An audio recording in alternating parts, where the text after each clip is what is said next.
We're using the same topology that we've used in the last couple lessons. We have a MDS 9216, which we'll be focusing on primarily, and a fiber channel link that runs to a Nexus 5548. Today we'll be concentrating mainly on the 9216. In previous lessons we created VSANs, and in this lesson we're going to verify our VSANs. So we want to exploit different show commands to see which VSANs we have in our configuration, and we also want to see which ports are members of which VSANs. So let's go ahead and take a look at the switch. Here we can see that I'm connected to my MDS 9216. Just like before, I'm connected over an IP connection to the Management 0 interface. And the first thing that I want to do is I want to take a look at my VSAN membership. So if I run the command show VSAN membership, I can see that I have several VSANs created and that majority of my interfaces belong to VSAN 1, which is a default VSAN and which is what happens right out of the box.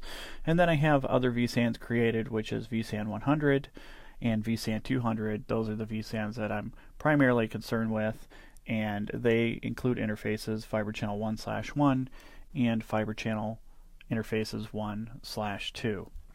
The second command that I want to run as well is that I could just run a show running config and I would get the entire running config.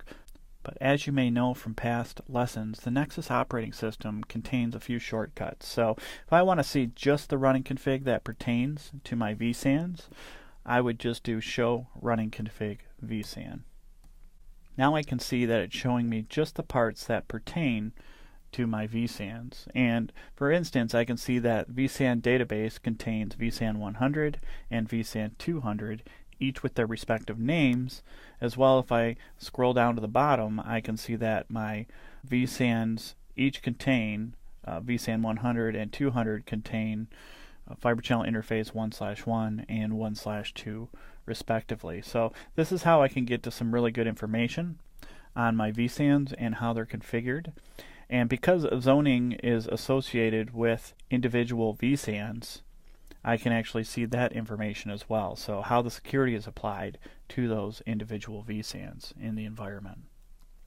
Also, as I scroll down to the bottom, it's going to show me any interface configuration for the ports that exist in the different VSANs.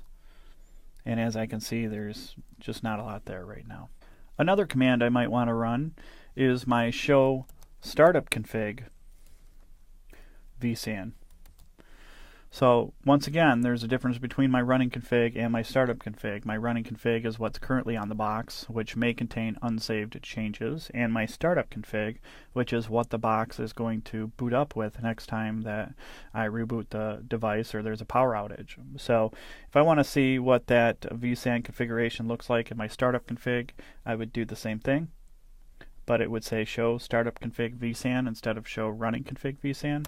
We go ahead, press enter, scroll down, and take a look to see if there's any differences there. There's also another command called show VSAN usage that lets me know which VSANs are configured. I can see that I have 5 on this device and which VSANs are available for configuration. So that's a very easy way to check what's available and what's not in your configuration. I can also show information for individual VSANs like VSAN 100, and I will see the details in regards to VSAN 100 specifically, such as the name and the state and whether it's operational or not. I could also use these commands in a range. So for instance, I could say show VSAN 100 through 110. So I would see the information for those particular VSANs that I put in that range.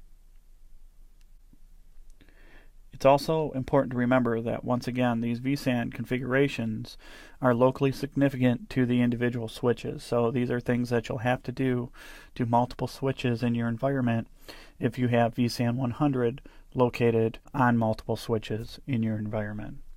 Please join me for the next lesson, configuring switchboards.